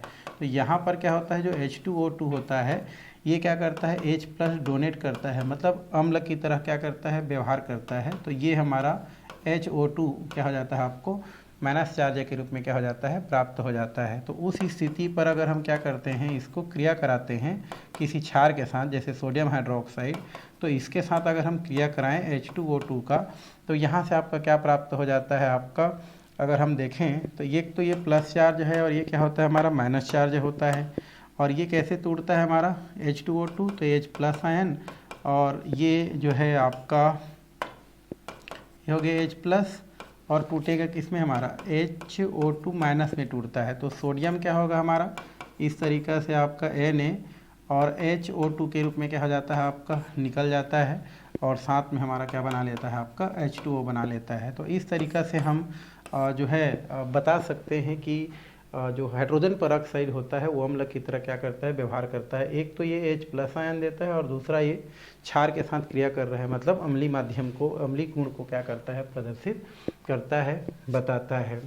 आगे हमारा दिया है ऑक्सीकारक अपचयक। परिभाषा हम पहले पढ़ चुके हैं। ऑक्सीकारक की बात करें तो H2O2 जो होता है वो अच्छे क्या होते हैं, ऑक्सीकारक होते हैं, क्योंकि ये टूटने के पश्चात H2O देते हैं और साथ में नवजात ऑक्सीजन देते हैं, और यही जो नवजात ऑक्सीजन होते हैं वो दूसरों को क्या करते हैं, ऑक्सीकृत करते हैं। कौन, हमारा ये जो ऑक्सीजन निकलते हैं। तो इसका अलग अलग माध्यम में अलग अलग है। जैसे यहाँ पर उदासीन माध्यम में दिया गया है, पहला किसमें दिया है हमारा, उदासीन माध्यम में किस प्रकार से ये दूसरों को ऑक्सीकृत करता है। तो कुछ यहाँ से दिया गया है, उनको हमको क्या करना है, देखना है, सबको तो नहीं, कुछ इंपॉर्टेंट है उसको देखते हैं। तो ये पहला दिया है धातु के सल्फाइड को सल्फेट में बदलता है। जैसे धातु के सल्फाइड, जैसे हमारा दिया है Na2SO3, ये हमारा दिया है धातु के सल्फाइड, ठीक है। तो उसको कैसे कन्वर्ट करता है, ठीक है। तो यहाँ पर आप क्या करेंगे, सबसे पहले H2O2 लेंगे, और H2O विघटित होगा आपका। H2O2 क्या होता है, जब विघटित होता है तो ये क्या बनाता है हमारा H2O, और ये नवजात ऑक्सीजन निकलता है, यही दूसरे को ऑक्सीकृत करता है, ठीक है। तो इसके लिए क्या करेंगे, एक धातु का सल्फाइड दिया गया है हमारा Na2SO3, इसको बोलते हैं सोडियम सल्फाइड। अब इसको ये ऑक्सीजन आता है जो निकला हुआ है, और ये क्या करता है, इसको Na2SO4 सोडियम सल्फेट में क्या करता है, कन्वर्ट कर देता है, ठीक है। अब क्या होता है हमारा, दोनों तरफ रहता है वो कैंसिल हो जाता है, आपको पता है ये क्या हो गया कैंसल। बचा क्या है हमारा, यहाँ आपका बचा है Na2SO4, ये क्या बचा है यहाँ से, ये बच गया आपका Na2SO3, साथ में क्या है ऊपर में H2O2, ये हो गया इस साइड वाला। इस साइड की बात करें तो यहाँ पर क्या हो जाता है आपका NaSO4 प्लस क्या हो जाता है आपका H2O। तो फाइनली इस प्रकार से क्या हो जाता है आपका ये जो है सोडियम के सल्फाइड को किस में कर देता है, सोडियम के सल्फेट में क्या कर देता है, कन्वर्ट कर देता है। तो इसका नाम क्या होता है, सोडियम SO4 को क्या बोलते हैं, सल्फाइड, और ये हमारा क्या होता है सोडियम सल्फेट, सोडियम सल्फेट। तो ये बदलने का काम कौन करता है, हमारा हाइड्रोजन परऑक्साइड करता है, जिसका फाइनली आपका सूत्र इस प्रकार से क्या किया जाता है, लिखा जाता है। तो ये आप कर सकते हैं, ठीक है। एक हो गया। यहाँ पर एक क्वेश्चन है, यह काला लेड सल्फाइड PbS को बोलते हैं, लेड को सफ़ेद लेड सल्फेट में क्या कर देता है, ऑक्सीकृत करता है। तो इसके लिए फिर से हम क्या लेते हैं, H2O2 लेते हैं, ये टूट जाता है तो क्या होता है H2O, और ये हमारा क्या होता है नवजात ऑक्सीजन होता है। तो उस स्थिति में अगर हम करें तो ये क्या होता है हमारा PbS होता है, और ये हमारा क्या हो जाता है हमारा 4 हो गया। तो यहाँ पर हम लोग ऑक्सीजन ले लेते हैं, ऑक्सीजन का अगर हम लेते हैं अगर तो कितना ले लें, अगर हम 4 ले लेते हैं तो उस स्थिति में क्या हो जाता है आपका, ये आपका क्रिया करके क्या बनाता है आपका PbSO4 बनाता है, लेड सल्फेट जिसको बोलते हैं। अब ऑक्सीजन की बात करें तो यहाँ 4 है और उधर कितना है हमारा 1 है, तो इसको 4 से क्या करते हैं गुणा करते हैं, क्योंकि वही ऑक्सीजन यहाँ पर आके क्रिया कर रहे थे, यहाँ पर उसको 4 लेंगे मतलब उसको भी वहाँ पर 4 लेना क्या है जरूरी है ना। ये और ये क्या हो गया कैंसल हो गया। अब दोनों तरफ रहता है कट जाता है, कुछ नहीं है। तो यहाँ पर क्या हो जाता है आपका, ये हो गया आपका PbS, लेड सल्फाइड बोलते हैं इसको हम लोग क्या बोलते हैं PbS प्लस ऊपर में क्या है हमारा 4 हमारा क्या है H2O2 है, इस साइड वाला ख़त्म हो गया। इस साइड की बात करें तो ये क्या होता है हमारा PbSO4 होता है, और साथ में आपका क्या होता है 4H2O हो जाता है। तो इस तरीक़ा से आपको क्या हो जाता है कि यौगिक क्या हो जाता है प्राप्त हो जाता है, और इस तरीक़ा से लेड सल्फाइड का लेड सल्फेट में क्या हो जाता है ऑक्सीकरण हो जाता है, और जो है ये काला से क्या हो जाता है सफ़ेद हो जाता है। ये कौन सा कलर का होता है हमारा, ये सफ़ेद कलर का होता है, और ये कौन सा कलर का होता है आपका काला रंग का होता है। तो इस तरीक़ा से सफ़ेद से काला हो जाता है, इसलिए इसका प्रयोग जो पुराने चित्रकारी हैं उसके लिए इसको प्रयोग किया जाता है। ये रिमेंबर है, शीशे की जो पेंटिंग होता है लेड पेंटिंग जिसको बोलते हैं में लेड सल्फाइड होता है, और वातावरण की उपस्थिति के कारण ये जो H2S है द्वारा धीरे धीरे वो लेड ऑक्साइड में बनने के कारण काला पड़ जाता है। तो पेंटिंग का रंग पुनः प्राप्त करने के लिए उसको H2O2 से क्या किया जाता है, विलयन से धोया जाता है या उसमें डाला जाता है। तो जिस डालने से क्या होता है लेड सल्फाइड फिर से क्या हो जाता है लेड सल्फेट में बदल जाता है। इसका मतलब ये है कि एक हमारा क्या होता है जैसे लेड पेंसिल एक पेंसिल होता है ना, वैसे हमारा क्या होता है कि हमारा लेड का एक क्या होता है हमारा लेड सल्फाइड या शीशे का पेंटिंग होता है जिसमें लेड सल्फाइड होता है, ठीक है। और लेड सल्फाइड से जो भी पेंटिंग जो हुआ रहता है वो धीरे धीरे H2S के संपर्क में आने की वजह से क्या हो जाता है वो काला पड़ जाता है। मतलब अगर हम पेंटिंग किए हैं किसी चीज़ का चित्रकारी किए हैं किससे PbS से, तो ये क्या करता है हमारा वातावरण में क्या होता है हमारा H2O जो होता है उसके संपर्क में क्या हो जाता है आ जाता है, किसके संपर्क में H2 नमी के संपर्क में आ जाता है। और नमी के संपर्क में आने पर लेड जो सल्फाइड होता है वो लेड ऑक्साइड में क्या हो जाता है बदल जाता है, और लेड ऑक्साइड में बदलने की वजह से ये काला पड़ जाता है। क्या हो जाता है ये काला पड़ जाता है, और काला पड़ने से वो चित्र हमको नहीं दिखता है। तो उस चित्र को फिर से हमको अगर देखना है तो हम क्या करते हैं उसमें हम क्या मिला देते हैं आपका जो है ये H2O2 मिला देते हैं, जिससे उसका कलर वापस क्या हो जाता है हमको फिर से वो चित्रकारी प्राप्त हो जाता है, क्योंकि वो लेड सल्फाइड को लेड सल्फेट में बदल देता है, ठीक है। तो इस तरीक़ा से इनको आपको याद रखना है, और क्वेश्चन भी इसको क्या किया जाता है आपको पूछा जाता है कि किस प्रकार से हम लोग क्या कर सकते हैं जो लेड पेंटिंग का जो चित्रकारी होता है लेड पेंटिंग से उसको किस प्रकार से क्या करते हैं अपना प्राप्त करते हैं। तो आप बोल सकते हैं कि जो शीशे का जो क्या होता है पेंटिंग होता है उसमें लेड सल्फाइड होता है और उसी से जो हम चित्रकारी करते हैं। बट चित्रकारी जो होता है वो वातावरण में H2O नमी के कारण वो लेड ऑक्साइड में बदलने की वजह से काला दिखाई देता है। तो इसको फिर से आपको पुनः प्राप्त करना है, H2O2 उसमें डाल देते हैं जिससे लेड सल्फाइड जो है लेड सल्फेट में बदल जाता है और वो चित्रकारी हमको पुनः वापस प्राप्त हो जाता है। तो इस तरीक़े से आप उसको बता सकते हैं। चलिए, ये तो हो गया हमारा उदासीन माध्यम में। अब बात करते हैं थोड़ा सा हम लोग जो है अम्लीय माध्यम में। तो अम्लीय माध्यम में भी ज़्यादा नहीं करना है, 1-2 करना है। तो यहाँ पर ये तो वही होगा हमारा H2O2 जो कि टूटने के पश्चात क्या देगा H2O और ये नवजात ऑक्सीजन देता है। ये दिया है फेरस सल्फेट को, आपको फेरिक सल्फेट में बदलना है तो इसके लिए क्या करना पड़ेगा, ये होता है फेरिक सल्फेट। अम्लीय माध्यम है मतलब H2SO4 ले लेते हैं और साथ में हम लोग क्या लेते हैं, ये जो नवजात ऑक्सीजन निकला है उसको ले लेते हैं। ये मिल करके फेरिक सल्फेट बनाता है। फेरिक सल्फेट का फार्मूला होता है Fe2SO4 3, ये हमारा बनता है। तो यहाँ पर 2 हो गया, ठीक है, ये हम लोग कई बार भी किए हैं। तो यहाँ से आपका ये होता है फेरस सल्फेट और इधर फेरिक सल्फेट का फार्मूला Fe2 कोष्टक में SO4 और ये 3 हो गया। और उस स्थिति में क्या हो जाता है हमारा, आयरन को यहाँ पर 2 ले लेते हैं तो ये हो गया 2 और 1 3, एक H2O बचता है, H2O क्या हो जाता है हमारा बन। एक ऑक्सीजन है, कोई टेंशन ही नहीं है, अलग से गुणा करने की कोई ज़रूरत नहीं है। ये और ये कैंसल हो जाता है। इधर क्या बचता है हमारा 2FeSO4, साथ में आपका क्या बचा है भाई हमारा H2SO4 और इस साइड क्या बना है हमारा H2O2, ठीक है। और इस साइड आपका क्या बचा, आपका Fe2SO4 3 और साथ में क्या हो जाता है ये 2 H2O। तो ये हमारा क्या होता है फेरस सल्फेट होता है, फेरस सल्फेट। FeSO4 को क्या बोलते हैं भाई, फेरस सल्फेट, फेरस सल्फेट। और इसको किस में कन्वर्ट करना है आपका फेरिक सल्फेट में। तो ये आपका टूट जाता है। तो फेरस सल्फेट से फेरिक सल्फेट में बदलने की जो प्रक्रिया है उसको कौन करता है, हमारा H2 अपने ऑक्सीकरण गुण के कारण ये क्या करता है, प्रक्रिया को क्या करता है, डिसाइड करता है। तो किस में हो गया हमारा अम्लीय माध्यम में।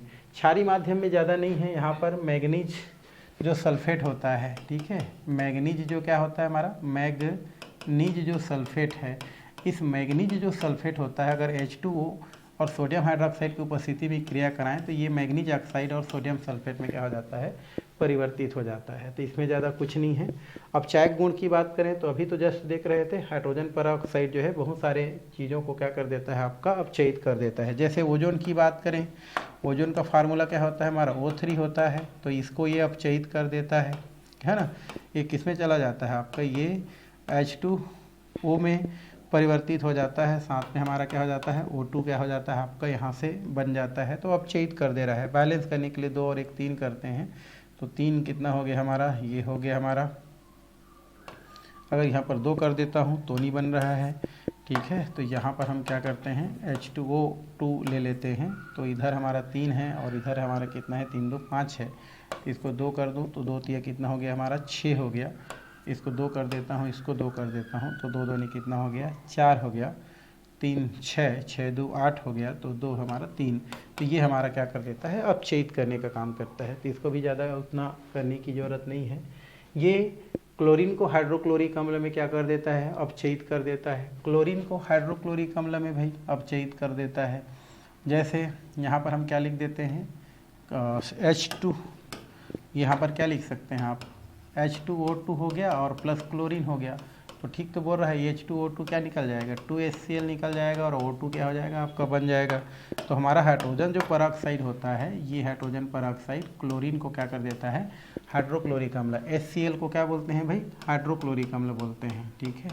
हाइड्रोक्लोरिक अम्ल में क्या कर देता है, इसको अपचयित कर देता है ना। और इसलिए क्लोरीन हटाने हेतु क्या किया जाता है, इसको प्रतिक्लोर के रूप में जो है इसका उपयोग किया जाता है। तो ये आपका हो गया।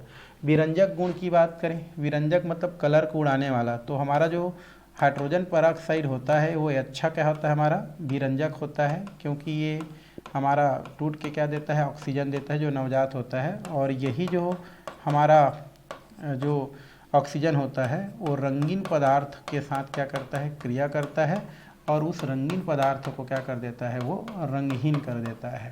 ठीक है। तो यहाँ से आप लिख सकते हैं कि जो हाइड्रोजन पेरोक्साइड होता है वो एक अच्छा क्या होता है, विरंजक होता है, जो क्या करता है, रंगीन पदार्थ को रंगीन पदार्थ में परिवर्तित कर देता है। तो ये इसके क्या हो गए, कुछ रासायनिक गुण हो गया, जिसको आप यहाँ से क्या कर सकते हैं, देख सकते हैं, बता सकते हैं। एक इसका एक और गुण दिया है, जर्मनाशक गुण दिया है हमारा, है ना। जर्मनाशक गुण क्या होता है भाई, तो जर्मनाशक गुण मतलब होता है आपका जो है ये बैक्टीरिया को मारने के लिए इसका उपयोग किया जाता है। तो प्रबल ऑक्सीकारक प्रकृति के कारण ये बैक्टीरिया को क्या करता है, नष्ट कर सकता है। इसलिए इसका उपयोग फोड़े फुंसी, घाव साफ करने, कान साफ करने, गरारा करने हेतु इसका क्या किया जाता है, उपयोग किया जाता है। चिकित्सीय उपयोग के लिए इसका उपयोग चिकित्सक के परामर्श के अनुसार H2O2 का केवल जो है तनु विलयन का उपयोग करना चाहिए बोल रहे हैं। तो ये हमारा जो हाइड्रोजन पेरोक्साइड, जिसको हम लोग सामान्य भाषा में हाइड्रोजन पानी कहते हैं, ये आपका क्या होता है, हमारे लिए उपयोगी है। इनमें बैक्टीरिया को नष्ट करने का गुण पाया जाता है। इस वजह से ये फोड़े फुंसी हो गया है, आपके कान वान साफ करना है, ठीक है, गरारा करना है, तो उसके लिए इसका उपयोग किया जाता है। बट इसका उपयोग करने से पहले आपको चिकित्सक का सलाह लेना बहुत ज़रूरी है, डॉक्टर का सलाह लेना बहुत ज़रूरी है, क्योंकि हम लोग जो मेडिकल से जो प्राप्त करते हैं वो प्योर नहीं रहता है, वो तनु होता है और उनका उपयोग जो है किया जा सकता है। तो इस तरीक़ा से इनमें जर्मनाशक क्या होता है, गुण पाया जाता है। तो ये आपका हो गया हाइड्रोजन पेरोक्साइड से रिलेटेड जो है कुछ बातें। आगे हाइड्रोजन पेरोक्साइड का उपयोग भाई, चूँकि विरंजक होता है इसलिए हाथी दांत हो गया, ऊन हो गया, रेशम हो गया आदि के विरंजन में इसका प्रयोग किया जाता है, मतलब कलर को उड़ाने में इसका प्रयोग करते हैं। दूसरा, लेड पेंटिंग का रंग को पुनः प्राप्त कर सकते हैं, जैसे अभी हम जस्ट देखे हैं, है ना, और बात भी किए हैं। या घावों, कानों, दांत धोने के परहाइड्रल नाम से एक जीवाणु रोधी की तरह भी उपयोग किया जाता है। टीवी में बताते हैं ना, कुला करने से बहुत सारा जम्स निकल जाता है, उसके लिए भी इसका उपयोग करते हैं। फिर दूध हो गया, शराब हो गया आदि पदार्थ के परिरक्षण, मतलब ज़्यादा दिन तक उसको सेफ रखने में इसका प्रयोग करते हैं।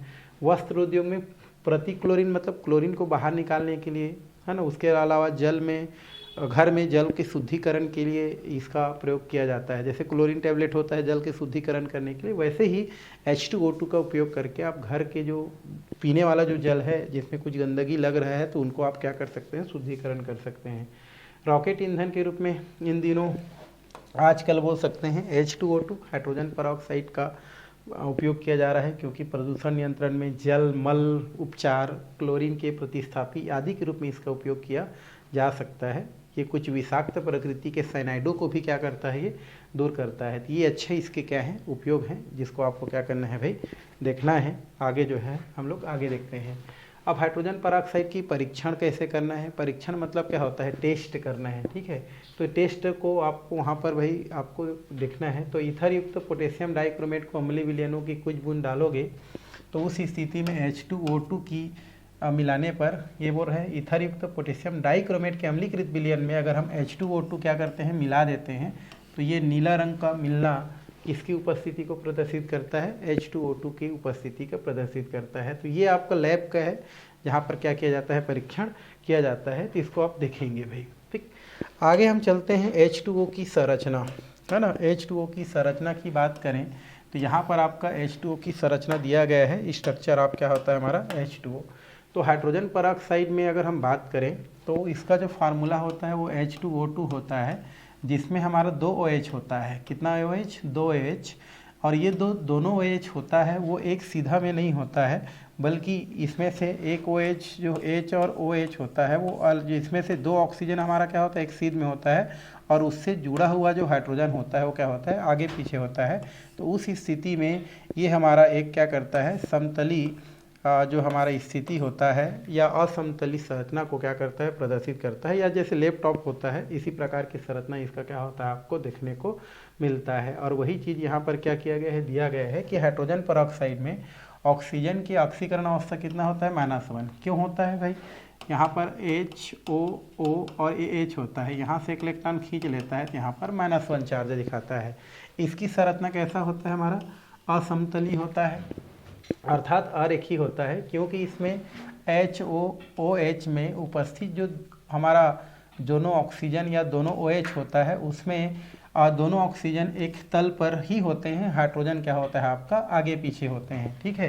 तो इसमें उपस्थित OH बंध देखो आपका एक सीध में क्या होता है हमारा, ये जो है आपका वो क्या होता है पाया जाता है, बट उसके साथ जुड़ा हुआ जो हाइड्रोजन होता है एक ऊपर और एक क्या होता है आपका आपका इस प्रकार से नीचे क्या होता है पाया जाता है।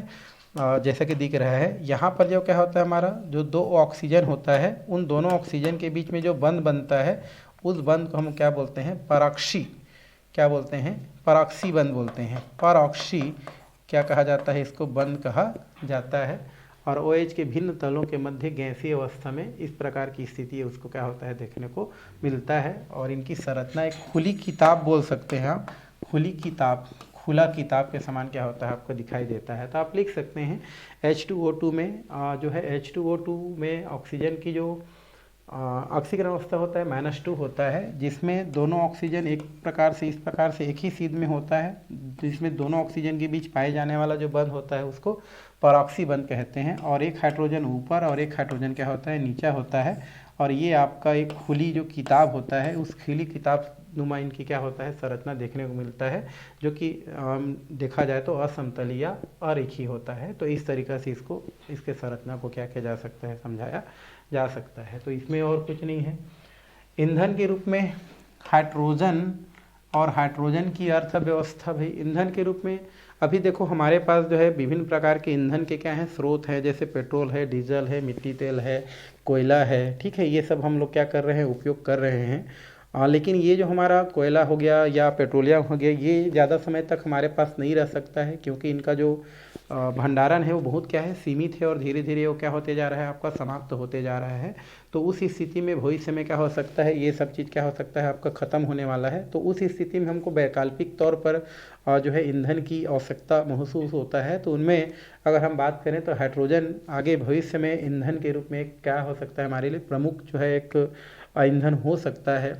क्या उसको जो है साइंटिस्ट लोग बताया भी जा रहा है कि भविष्य में हम हाइड्रोजन से विभिन्न प्रकार के जो है कार्य ले सकते हैं। तो ये भविष्य में जो हाइड्रोजन होता है वो ईंधन के रूप में एक अच्छा क्या है हमारा सोर्स है, एक सोर्स है। और ये चूँकि ये वातावरण को प्रदूषित भी नहीं करता है, साथ में हमारा क्या होता है, हमारा बोल सकते हैं जो है सस्ता भी बोल सकते हैं, है ना। इस प्रकार से भविष्य में हम इसका क्या कर सकते हैं, ईंधन के रूप में उपयोग कर सकते हैं। लेकिन इसमें कई प्रकार की आपकी समस्या भी हैं, क्योंकि जो है उसको हाइड्रोजन की अगर हम बात करें तो हाइड्रोजन को जो है रखना या कई प्रकार से उसको करना ये थोड़ा सा कठिन है। तो ये भविष्य के लिए हम लोग यहाँ पर अपने भाषा में बोल सकते हैं, ठीक है। तो ये हो गया, इसमें और ज़्यादा कुछ नहीं है, आप कर सकते हैं।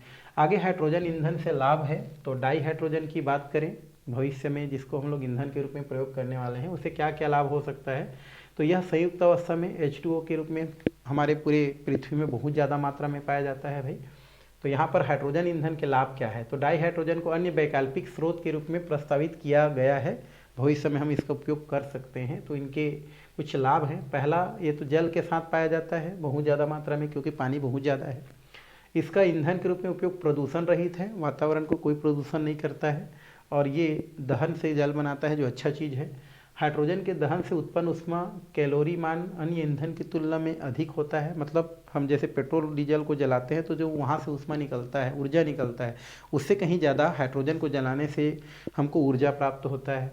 हाइड्रोजन के लिए दहन इंजन की दक्षता पेट्रोल की अपेक्षा 25 से 50 गुना ज़्यादा होता है। मतलब इंजन की जो एक बोल सकते हैं दक्षता, मतलब माइलेज बोल सकते हैं, ये हाइड्रोजन जो हमारा ईंधन है उसमें काफ़ी ज़्यादा होता है। हाइड्रोजन और ऑक्सीजन ईंधन सेल मोटर गाड़ी चलाने में आसानी से प्रयोग लाया जा सकता है, अभी किए नहीं है। और हाइड्रोजन बहुत अच्छा अपचायक होता है। कोयले जो होता है कई स्थान पर इसका प्रयोग प्रदूषण रहित है, और जल से इसकी पुनः प्राप्ति आसान और कम समय में संभव होता है। तो ये इसके क्या हो गए, हमारे लाभ हो गए। हाइड्रोजन ईंधन के उपयोग में बाधाएं क्या है, ठीक है, वो तो लाभ तो बहुत सारे हैं, बट हम हाइड्रोजन ईंधन का उपयोग क्यों नहीं कर पा रहे हैं, क्योंकि बहुत सारे क्या है हमारे पास सीमाएं हैं बोल सकते हैं। पहला, यद्यपि हाइड्रोजन को भविष्य के ईंधन के रूप में चिन्हांकित किया गया है, भविष्य में हाइड्रोजन ही बेस्ट साधन है हमारे ईंधन का, ऐसे किया गया है, चिन्हांकित किया गया है, किंतु इनका प्रयोग जितना हम लोग सोच रहे हैं सरल उतना आसान नहीं है। इसमें कई प्रकार की कठिनाइयाँ हैं जो निम्नलिखित है। पहला, हाइड्रोजन की उपलब्धता हाइड्रोजन मुक्त अवस्था में उपलब्ध नहीं है भाई, प्योर फॉर्म में नहीं है, जो भी है वो किसी यौगिक के रूप में है। अतः ईंधन के रूप में उपयोग करने के लिए इसका सस्ता उत्पादन आवश्यक है भाई। मान लो महंगा कर लिया और कोई यूज ही नहीं कर पाया तो फिर गड़बड़ है। और ये शुद्ध अवस्था में मिलता नहीं है वायुमंडल में, जो भी है संयुक्त अवस्था में मिलता है। तो उस स्थिति में अगर हम क्या करते हैं, किसी यौगिक से हाइड्रोजन को प्राप्त करते हैं और महंगा पड़ता है तो फिर गड़बड़ है ना। इसलिए जल से हाइड्रोजन उत्पादन के लिए नाभिकीय ऊर्जा और सौर ऊर्जा की उपयोग किया जाना चाहिए, है ना, ये बोल सकते हैं। तो हाइड्रोजन का भविष्य में अच्छा साधन है, ईंधन के रूप में बोल सकते हैं, लेकिन इसका प्योर अवस्था में नहीं पाए जाने की वजह से इनको अगर हम यौगिक से क्या करते हैं, प्राप्त करते हैं, तो खर्चा आपका ज़्यादा हो सकता है। तो उस स्थिति को सोचना पड़ रहा है। दूसरा, भंडारण एवं परिवहन। हाइड्रोजन को भंडारण और परिवहन थोड़ा सा कठिन है। हाइड्रोजन एक तो दहनशील प्रकृति का होता है। हाइड्रोजन कैसा है, दहनशील प्रकृति का होता है। इसके भंडारण एक दूसरे स्थान तक स्थानांतरण करना कठिन है। भंडारण के लिए पेट्रोल की तुलना में 3 गुना बड़े टैंक की आवश्यकता होता है, मतलब इसका भंडारण बड़ा ही कठिन है। और इन कठिनाइयों को निदान दिशा हेतु प्रगति पर है, कार्य किया जा रहा है। इसके अंतर्गत भंडारण परिवहन के लिए अंतरिक्ष कार्यक्रम में उपयोग लाए गए क्रायोजेनिक जो हमारा टैंक होता है, भूमिगत टैंक होता है, पाइपलाइन होता है, मिश्र धातु का उपयोग भी प्रस्तावित है। और उदाहरण के लिए FeTi आयरन और टाइटेनियम मिश्र धातु एक स्पंज की तरह कार्य करने हेतु हाइड्रोजन को अधिशोषित कर चांदी के समान पाउडर बनाता है। कौन, ये हमारा क्या करता है, HFe और Ti जो होता है वो हाइड्रोजन को अवशोषित कर देता है और गैस को क्या करता है, पाउडर के रूप में परिवर्तित कर देता है। और इस पाउडर को गर्म करके हाइड्रोजन गैस क्या किया जा सकता है, मुक्त किया जा सकता है। इस प्रकार भंडारण तंत्र सुरक्षित माने जा रहे हैं, ठीक है। और प्लेटिनम भी एक ऐसा धातु है जो हाइड्रोजन को क्या करता है, वो शोषित करता है। तो प्लेटिनम की समस्या की अगर हम बात करें तो हाइड्रोजन ऑक्सीजन ईंधन सेल बनाने के लिए उत्प्रेरक के रूप में अधिक मात्रा में प्लेटिनम की आवश्यकता होगी।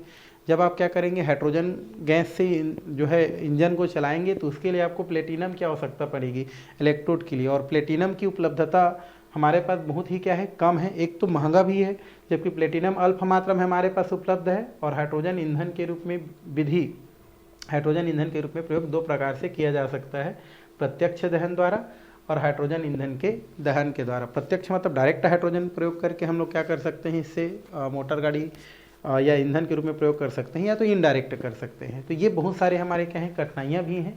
और उन कठिनाइयों के वजह से जो है आपका इनका जो है अभी फ़िलहाल ईंधन के रूप में उपयोग नहीं किया जा रहा है। और हाइड्रोजन अर्थव्यवस्था दिया है भाई। हाइड्रोजन अर्थव्यवस्था का मूल सिद्धांत गैसीय और द्रवीय रूप में डाई हाइड्रोजन का परिवहन तथा ऊर्जा का संग्रहण है। और भारत में डाई हाइड्रोजन का उपयोग सबसे पहले अक्टूबर 2005 में स्वचालित वाहन के रूप में ईंधन के रूप में किया गया था। प्रारंभ में 5% डाई हाइड्रोजन को सामान्य रूप से प्रयुक्त CNG है ना के साथ मिश्रित किया गया था। गैस होता है हमारा, है ना, उसके साथ मिला करके किया गया था, परंतु अभी तक सफल है। और धीरे धीरे आगे इसको बढ़ाने का क्या किया जा रहा है, प्रयास किया जा रहा है। तो उसको आपको क्या करना है, देखना है। उसके अलावा एक और क्वेश्चन यहाँ से बनता है, वो होता है हमारा H2O2। ये जो हमारा हाइड्रोजन परऑक्साइड होता है, इसका भी भंडारण थोड़ा सा क्या होता है, हमारा कठिन होता है। क्योंकि जो हाइड्रोजन परऑक्साइड होता है ये धूल के कण हो गया, है ना, उसके अलावा प्रकाश का जो क्या हो गया, हमारा स्थिति हो गया, उसके अलावा कोई धातु हमारे पदार्थ हैं उनके संपर्क में आ जाता है। तो अगर H2O2 जो होता है वो धूल के संपर्क में आ गया, प्रकाश के संपर्क में आ गया, धातु के संपर्क में आ गया, तो ये क्या होता है, आपका विस्फोट करता है। इस वजह से H2 जो O2 होता है उसको कांच की जो बॉटल होता है उस कांच की बॉटल में नहीं रखा जाता है। किसको, H2O2, क्योंकि ये कांच के बॉटल के साथ क्या कर लेता है, क्रिया करके उसको खुरदुरा बना देता है। इसलिए ज़्यादातर H2O2 को टेफ्लॉन का जो बॉटल होता है, टेफ्लॉन का जो क्या होता है आपका जो बॉटल होता है उसमें, या तो जो प्लास्टिक का जो बॉटल होता है उसमें क्या किया जाता है, इसको रखा जाता है। और जो हाइड्रोजन परऑक्साइड होता है उसको धूल वाले जो क्षेत्र है या धूल से दूर रखा जाता है, क्योंकि धूल के साथ क्रिया करके क्या करता है, विस्फोट करता है। और अगर इसको जब कांच के बोतल में रखा जाता है तो उसके साथ कुछ क्या करते हैं, इनको कंट्रोलर पदार्थ जैसे फास्फोरिक अम्ल मिला दिया जाता है, जिससे क्या करता है, ये कंट्रोल में रहता है, टूटता नहीं है। और जब कांच के बॉटल में इसको रखा जाता है तो ऊपर मोम का क्या लगा दिया जाता है आपका, उसका जो क्या होता है आपका ऊपर जो ढक्कन होता है उसमें मोम का परत लगा दिया जाता है। और इसको रंगीन कांच के बॉटल में क्या किया जाता है, रखा जाता है। तो ये हमारे कुछ हाइड्रोजन परऑक्साइड से रिलेटेड क्या है, सावधानियाँ हैं। तो इसमें और ज़्यादा कुछ नहीं है, लेसन आपका क्या होता है, समाप्त होता है। तो ये लेसन ख़त्म हो गया। आने वाला वीडियो हम लोग जो है नेक्स्ट जो लेसन है उसके बारे में क्या करने वाले हैं, पढ़ाई करने वाले हैं।